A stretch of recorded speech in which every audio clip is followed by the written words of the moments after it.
so long. And it also felt a bit like, if you put all this effort into a cake, like you find the recipe, you No, walk I down don't actually, but anyway, I get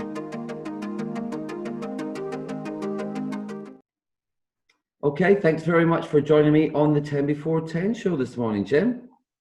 Thanks for having me. This is exciting. Yeah, no problem at all. So great workout on 10 before 10 in the session this morning, and very unique because of the focus it had on stretching.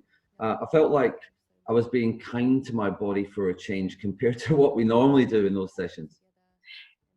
Thank you. I'm glad everyone enjoyed it. I think there's been a real focus throughout the lockdown time of home workouts and people getting super fit and almost an unnecessary level of who's going to win the lockdown time and come out, shredded.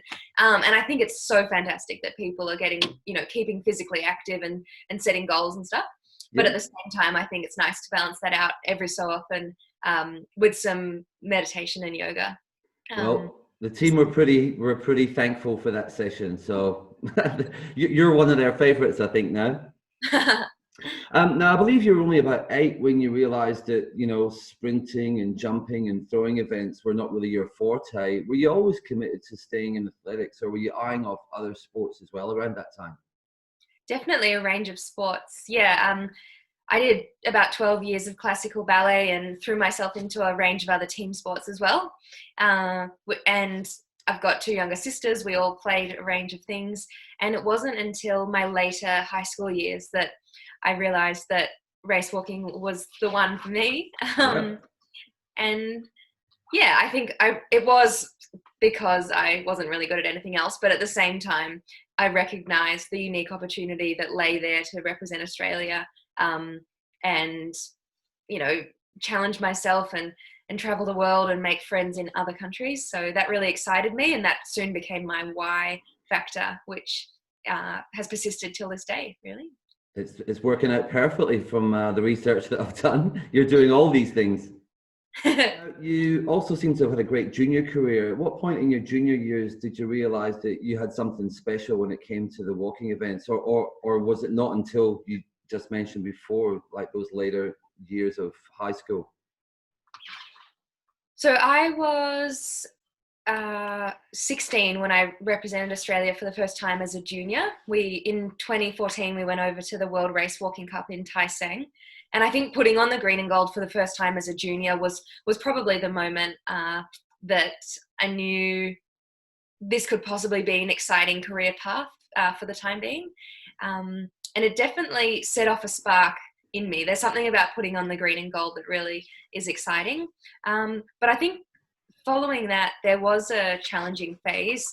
I think this is common in young female athletes around the 16 to 18-year-old time, a combination of hormonal changes and social norms and what we're just figuring ourselves out. There seems to be a big drop-off in sport, which is a real shame and something I'd really like to contribute to reversing that trend. But I decided to step away from the sport really from about halfway through year 11 till the end of year 12 and just focus on study. And it wasn't until I'd kind of finished high school, my family and I were traveling through Japan, and it was the year of the Rio Olympics. So I guess the Olympics was something that was on our mind. And my sister just happened to point out that, she was having a lot of fun in Japan and that the next Olympics would be in Tokyo in 2020, or we thought it would be. And that she'd really appreciate, if I committed to making the team so that she could have an excuse to come back to this place. And I thought, well, I've never had that answer before. Like, oh, my sister wanted to go on holiday, so basically that's why I got back into it. Well, at the time, my self-belief was really low, and it wasn't that I didn't want to, it was more that I didn't believe I was capable of representing Australia at the senior level. But when Andy said that, something went off in my mind, and the thought excited me of putting on the green and gold again and challenging myself to make the transition from the junior distances up to the senior ranks. And it involved changing coaches and moving training environments and definitely increasing the training load that I was used to doing and making some sacrifices in terms of lifestyle. But I've been really lucky to have a very supportive family, and just the Victorian Institute of Sport and Melbourne University and Athletics Australia all working in to make it possible. So that was really the turning point, that family holiday after year 12. Yeah, right. Because, it's interesting they say that you had that self-doubt, even though I think it was 2014, you were 16 at the time, and you took out the national junior 10K walk, and that was junior under 20 years old. You were only 16 and you won that event. But you still had that self-doubt 2 years later. That's interesting. I think just having the time away through year 11 and 12 then made me question whether I still had those capabilities that I had as a junior, whether they'd carry across. Sure. But yeah, it's just taken some careful work with sports psychologists and building a really strong support network around me to generate that self-belief and continue to build. Yeah. Cool. Now, so we're just discussing this issue of going from juniors to seniors. How did you, when you actually got in and started doing seniors, how did you find that transition? Obviously, you just mentioned there's a lot of changes going on. Do you think you coped with it, pretty well, or you really found that tricky? I think I coped well. I mean, when I made that change of coaches and decided to transition to being a senior athlete, it meant going from 10 kilometers to 20 kilometers, which is quite a challenge in itself. And it was the year I was starting first year university. So there was lots of changes happening on top of each other.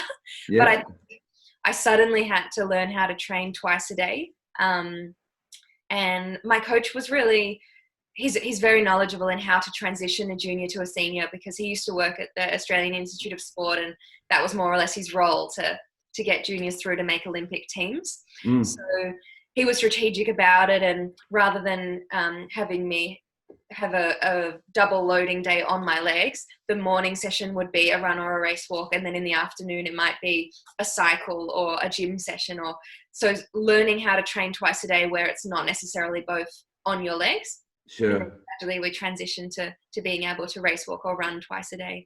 But I remember at the beginning feeling very hungry all the time, because all of a sudden there was this huge increase in energy demands. And until I got on top of how to fuel for the work required, which had, just taken a massive increase, until I figured that out, I was pretty moody and tired all the time. Not good to be around. Yeah, but I think I took it on board well. And it only took us 12 months of working together from that point of changing coaches till the Commonwealth Games, where we were able to win that gold medal. So I'd say it was a pretty smooth transition, aided by a very knowledgeable coach who's done it before. Yeah. Sure. I was actually going to ask you about that moment when you won gold at the Com Games in 2018. Can you give us a bit more insight to what you were feeling and the actual events surrounding that win? Yeah, the Gold Coast Commonwealth Games were really exciting for all Australians. I think to have a home games as my first was really lucky, because it just felt a little more familiar, and it meant that I could have more family and friends there on the start line. I was also lucky that my race happened to fall on a Sunday morning at 9 a.m, where most of Australia are tuning into the TV. So it really did feel like I had a lot of support behind me. And I think it was really the first time I was on display on that world stage, and it meant that I had hardly any pressure, and that was a really nice feeling. I kind of lined up, and there was a great combination of subtle confidence, because I knew we'd done some great work, but at the same time no one really knew who I was yet, and there was no pressure to perform to any kind of degree aside from the pressure I was putting on myself. And I think that's a really lucky combination that junior athletes in their first year tend to have. And it's not something you can really recreate, because once you put yourself out there, then people know who you are, and there are expectations. So that's how I was feeling on the start line. And I remember I hadn't really thought about medals or the outcome or what was going to happen. I was just so excited to even be on the team. And in the week beforehand, my coach started talking to me about expected outcomes, and he said that he believed from the training I'd done compared to previous female athletes that he's coached, that I could be looking at a podium finish, which really excited me. And I've always had a lot of trust in him. And I know that he's not kind of making things up when he says things like that, because he has a high attention to detail. He makes spreadsheets of everything. And that excited me because, I thought I could trust him. And then I remember waking up on the morning of the race. It was the 8th of April, 2018, and gold was really all I was thinking about. And it wasn't even a question of, is this going to happen? It was more, I've got my dot point plan of how to execute this, and I just need to kind of roll through the motions. And I was just in a beautiful Zen space, and I journaled about it afterwards, and I do reflect on it all the time and try and get back into that flow state, because it's a very nice way to race. It doesn't always happen like that. But I guess it was an interesting race. It was warm. The men went first. They had, I think, an 8 a.m. start, and then we were 9:15. So it was starting to heat up on the Gold Coast, and 20 kilometres is quite far when it's warm. But there was a nice big pack at the beginning, and then it thinned out to just myself and one of the other Australians with a few kilometres to go. We were neck and neck, and unfortunately she received her third red paddle. So in race walking, there needs to be rules to differentiate it from running. And there are 2 rules. The first thing is that you need to have a straight knee when you make contact with the ground. And the second rule is that you have to always have one foot on the ground, so maintain contact. And there are judges standing around your course watching you, and it's just to the naked eye. They're not allowed to use video or slow motion or anything like that. Yeah. At the moment, those rules may change one day. So it's a really difficult nature of our sport, whereby you can be disqualified and taken off the track if you do lose control of what your legs are doing and break into a bit of a run. So unfortunately, there was that heartbreaking moment with 2 kilometres to go where my Australian teammate received her third red card and was taken off the course. And I think at that point, I wasn't completely in control of my mind, because 18 kilometres into a 20k race, you're starting to be a bit glycogen depleted and all over the place. But it was a very confusing moment, because of course I was heartbroken for my teammate. You never want to see that happen to any race walker, let alone an Australian. But at the same time, I knew that it had put me into the gold medal position, and we had quite a distance back to the next race walker. So it was a bittersweet moment. But when I went past my coach the next time, he said, "Can you please just enjoy this last 1.5 kilometres and kind of lap it up and get to the finish line?" Literally lap it up. Yeah.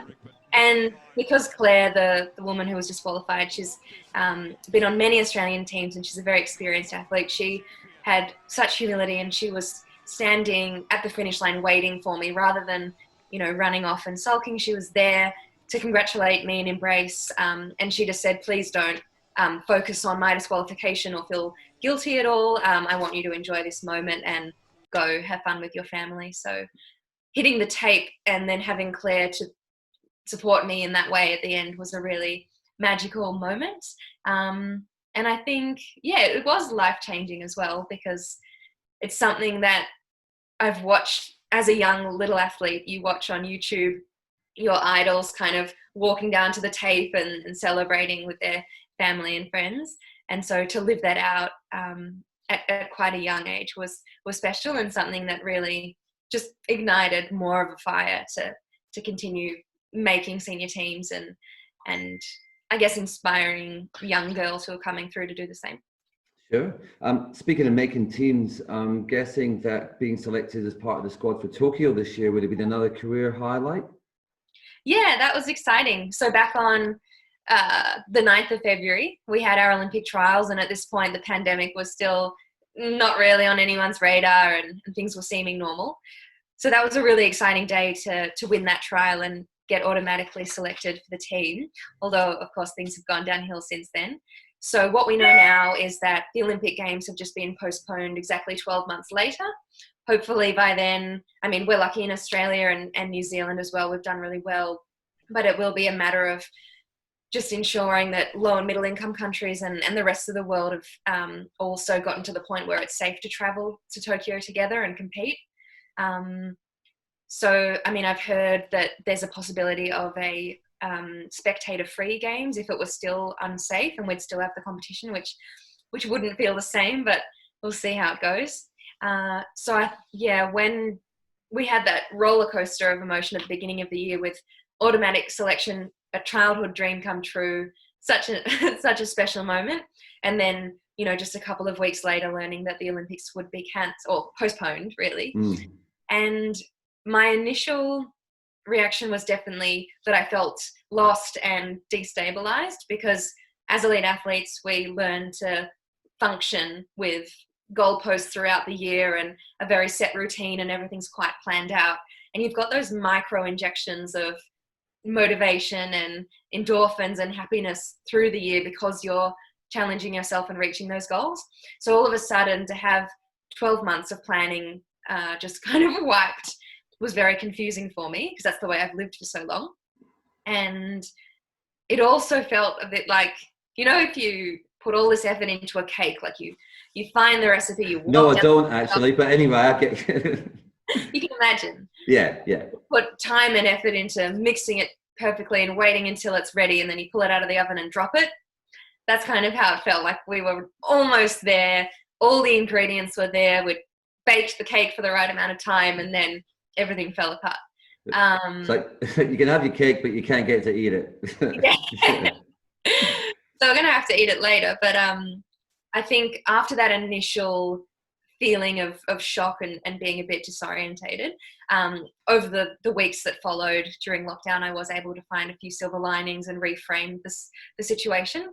I think having a bit of perspective and realizing that the Olympics to me was everything, but for everyone else around the world, there are other massive, bigger challenges going on in their lives, and that was able to, that helped me pull things back and calm down a little and just focus on what I could do with this time.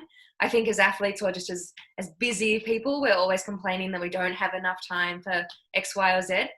And finally, that wasn't something that we could say. Yeah. So I decided to start being a bit creative with my training and adding in sessions that, like we've been going out to the Dandenongs and walking up these 10-kilometer hills for extra strength, whereby normally if there were races coming up, that would be a little bit dodgy because you might be pull up sore or get a hamstring injury or something like that. But we've been able to experiment and add things in, like extra technique work and mobility, and laying down a really strong foundation so that whenever the races do resume, we'll be ready. And I'm really glad that I had the support to make that decision of, let's use this opportunity of extra time to just layer another year of strength and fitness so that 2021 is even better than the 2020 games would have been. And I think in hindsight, as a 22-year-old, being 1 year older at the games next year will actually be advantageous for me, because people in endurance events tend to peak later in their 20s. So the closer I am to that, the better. Yeah.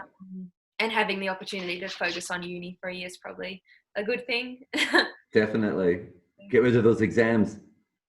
Yeah.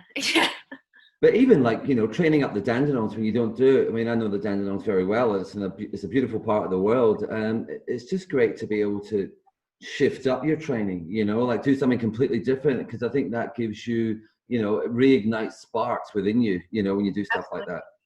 Yeah, and that's another thing. I was really forced to question my why, because it's very easy for me to dip into the fact that my why is representing Australia and going on these teams and training camps internationally, and that's what's fun normally. But this year really posed a challenge of, okay, when we take all of that away, why do you do this sport? So I really had to rethink, and I think I've come to an even more meaningful why, because over the last few months I've recognized that training provides some kind of purpose and structure to my day beyond the sport side of things. It makes me feel mentally good. It connects me to nature, to other humans, and is that opportunity to explore beautiful areas like the Dandenongs, and even just have that small amount of human connection when you're running or race walking on a footpath and you smile or give a thumbs up to someone else. I think all of those things were heightened during lockdown, and you really held on to them, and it's reaffirmed why I love doing what I do, even just for its intrinsic benefits on top of the excitement of putting on the green and gold. Yeah. It's definitely crazy times, and it's just all about adaptation this year. There's been a couple other big moments in your career so far, including placing in the top 10 at last year's World Championships. And you also won the 2020 Oceania Comp as well. So that's, that's 4 career highlights I think I've mentioned. Which of all these is your biggest highlight and why? I think... Or is it like kids, you can't pick a favorite? No, the Commonwealth Games was that defining moment. I think it's tricky because I want to say making the Olympic team at the beginning of the year would have been a career highlight, but it didn't quite follow through, as we said, with the cake. So, actually, I just thought of something. I haven't asked any of the athletes this. I haven't thought about it until now. Do any of you or all of you have to retrial next year? Yeah, so that's a good question. It's still a little unclear. Obviously, Athletics Australia and all of the sports have had to rethink their selection policies, and they haven't actually yet told us what the deal is. So I've been a little confused over this time, whether I'm still selected, whether I'll have to retrial, what's going to happen, because it was a little messy before the games were postponed. There had already been, just within my sport, within athletics, there'd already been trials for the 5 and 10K, as well as the 20 and 50 kilometre race walks. And there had also been some automatic nominations for some high jump athletes. So I think there are a couple of options for Athletics Australia to decide. They could say that anyone who received an automatic nomination, that still stands and you don't have to necessarily retrial, but we might have to prove our fitness. Like there'll be a little pre-departure standard that you just have to show that you're uninjured and still at the same level. Or they'll say, no, even playing field, clean slate, we're just going to start again and retrial in the same way as last year, but the dates are pushed back. So it will be interesting. Fingers crossed I'm safe and I just have to reaffirm that I'm not injured or anything. Yeah. But yeah, we're still awaiting the decision on that. So you probably got some athletes that are sitting there going, retrial, and you got other ones go, no retrial. Yeah, for sure. I don't know how it's going to work. Yeah. Cool. Well, with the highs in any sport, unfortunately, do come the lows. I mean, we've just discussed one of them. Aside from what's been happening this year, what's been your biggest low so far, and how have you dealt with it? I think so. After the Commonwealth Games, just a few weeks later, we had the final race of the season, which again was that World Race Walking Cup over in Taisang in China. And it was my first season as a senior athlete after doing that tricky transition. I doubled my distance, my race distance, and I was getting used to first year university, and it was all a bit of a juggle. And so by the time we'd come off that huge emotional and physical wave of the Commonwealth Games, I had this one final race to do, and I was really exhausted.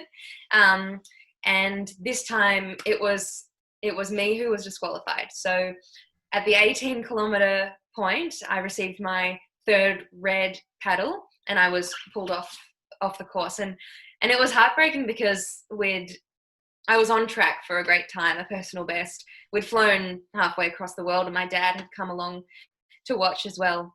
And it was just such a tease because the race was going really well and it was going to be quite quick. We had perfect conditions, which you hardly ever get in endurance sports because it seems to be always too hot. But this was drizzling and cool and I had the world's best to compete against. And I think, there's something about being disqualified. It's like you're being told that you're not doing your sport correctly, or it's kind of hard to describe. But in other sports, when you get a red card, it's because you're genuinely doing the wrong thing. For example, if you think about a yellow or a red card in the soccer, on the soccer pitch, or footy or whatever, you know, if you offend a ref or if you are a bit argy-bargy with your teammates. Yeah. Whereas when you get red cards in race walking, it's just because you're, you know, trying to go as fast as you can, and you end up out of control of your legs a little and breaking into a bit of a run. So that was another real career challenge and low, I guess, that I had to really rebuild from afterwards. Yeah. Because it did coincide with injury. I have to ask, was Claire there that day? Yes, but she was actually doing a different distance. She did the Right. 50K that day, which is... She'd be able to give you some words of advice on how to feel after that, perhaps. Yeah, absolutely. Just been through it. It happens to everyone. In fact, a training partner said on that day, you know, it's almost a rite of passage. You have to be disqualified at least once as a young senior athlete to kind of figure things out. And it does force you to put in that work week in, week out on your technique and make sure you'll be fine by the judges. And I think in hindsight, it was a good thing that it happened. Yeah, better it happens in a race like that than on a different stage. Yeah, absolutely. So on a similar note, what do you find is the hardest regular part of being an elite walker? Is it the training, the diet? Is it constantly worrying about getting disqualified? Like, what's the trickiest part for you? I really love the food side of things, and most of the time the training is quite enjoyable. Probably the hardest part is living with people, so whether that's my family or friends who aren't necessarily elite athletes, and still being able to show up day in, day out and make those sacrifices when perhaps the contrast between what I'm doing and what they're doing, if it's, you know, sleeping in or indulging a little more or big nights out and drinking and whatever, even though a lot of the time I can rationally think, no, I don't want to do that, this is what I love, you know, there are some days where sleeping in would be fun. And you just want to party. Yeah, which of course, like, I'm not completely weird. I can do that sometimes, especially in the season.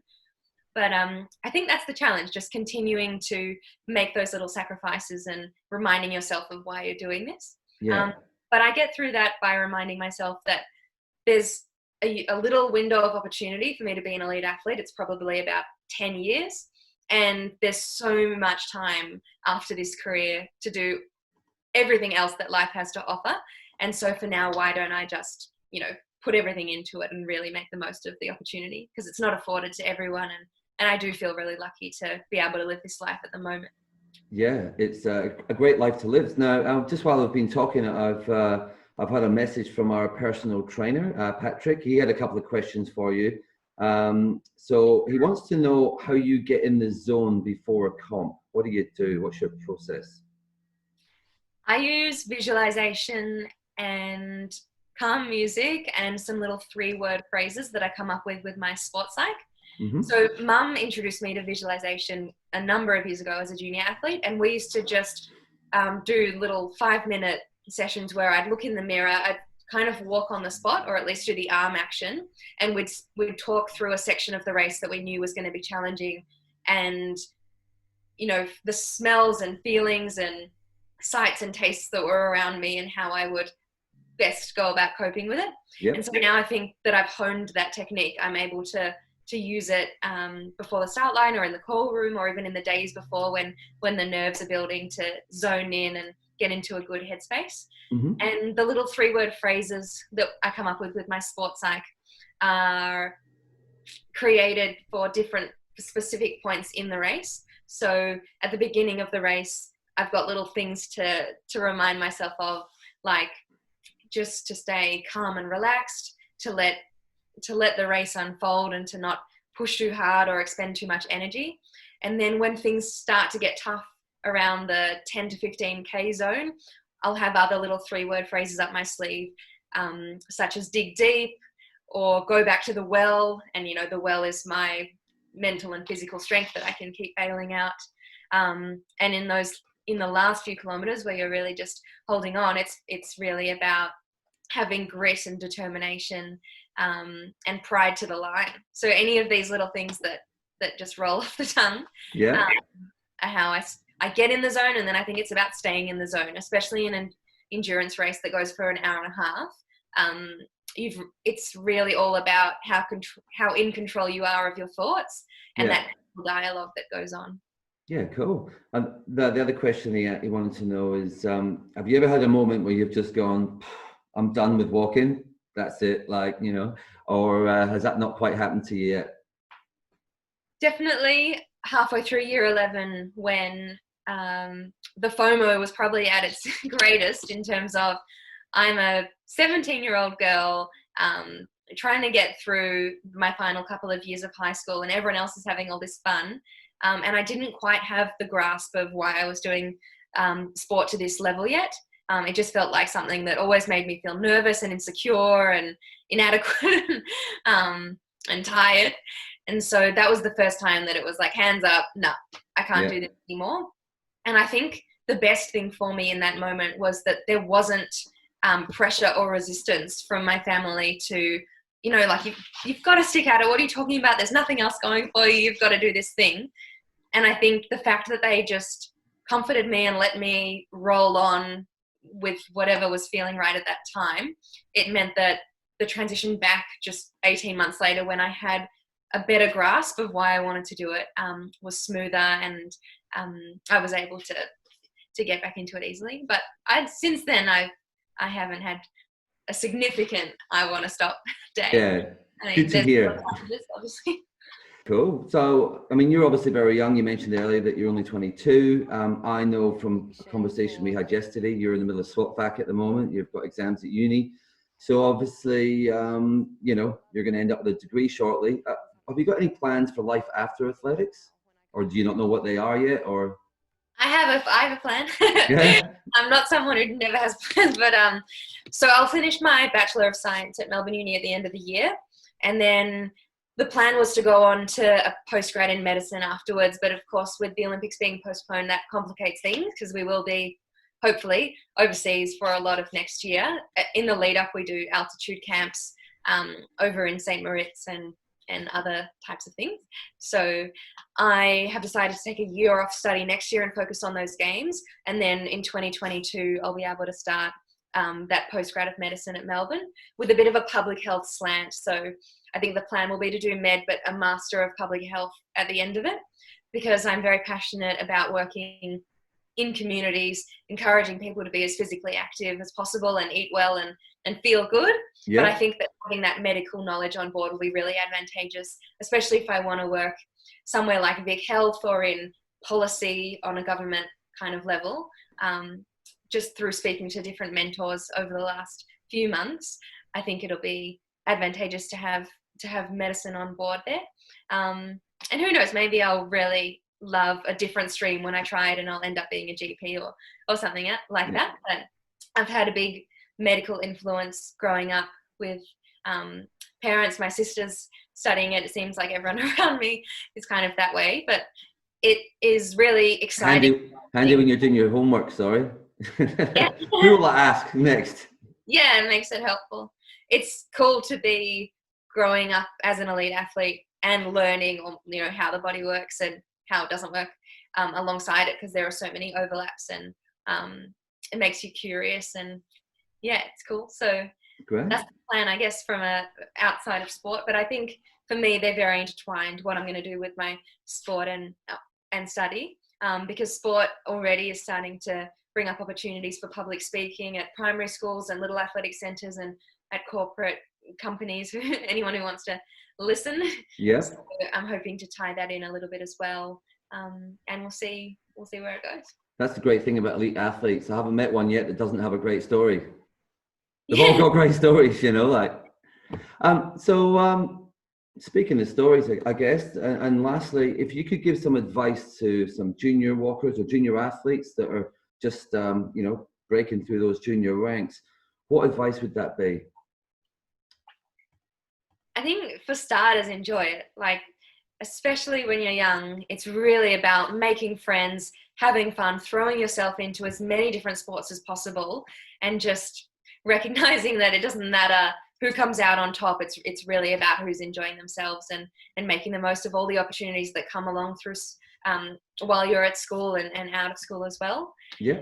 And beyond the enjoyment factor, I think if you are starting to feel as though you want to pursue it at a more elite level, starting to explore your purpose and your drive, perhaps in a journal or just in your own mind, starting to write down what it is that drives you to continue on in this sport, because there will be days where you face adversity or challenges or an injury comes along, and being able to refer back to that purpose is really helpful in enduring through the trickier times, because they will come along. They're all a part of it. And I think welcoming and embracing challenges, whether they be injury or, missing out on a team or anything like that, embracing them as part of the process and just trying to grow from them and learn something each time means you're winning anyway. Yeah. And the third piece of advice would be to not be afraid to create a support network. I've definitely fallen for the, I've got to do it all on my own thing, both with study and with sport, because I thought that was the only way to have it feel rewarding if I did it all on my own. But sport has taught me that when you bring people in and lean on them, and you focus on what you can do and your strengths, but then also reflect on your weaknesses, and then draw people in who can counteract those weaknesses, and they bring on board their unique knowledge, then you can create a really strong team that elevates your performance overall. So just to summarize, it's make sure you're enjoying what you're doing, and that's all that matters initially. Then what's driving you, write down your why factor and keep revisiting it, embrace challenges and create the support network. And then I think you sort it. I think that's the best answer to that question I've received yet. So that's you even wrapped it up in a nice little package at the end with summarizing it. So thank you. That's all right. And thank you for joining me on the 10 Before 10 show. It's been an absolute pleasure. Thank you for having me. No worries. All right. You take care. Bye. Cheers.